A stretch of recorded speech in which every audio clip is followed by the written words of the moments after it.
عشاء کی نماز تاخیر سے پڑھی جائے۔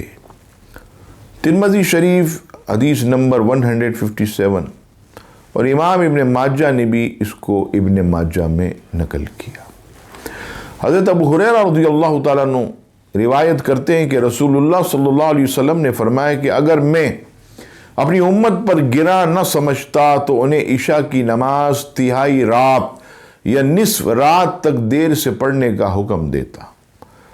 امام ترمذی فرماتے ہیں کہ حدیث ابو ہریرہ حسن صحیح ہے۔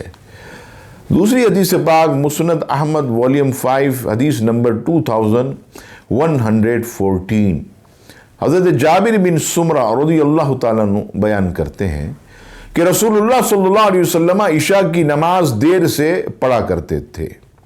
اس سے پتہ چلا کہ ہمارے امام اعظم ابو حنیفہ علیہ رحمہ کا یہ موقف کہ عشاء کی نماز تاخیر سے پڑھنا یہ بھی احادیث سے ثابت ہے۔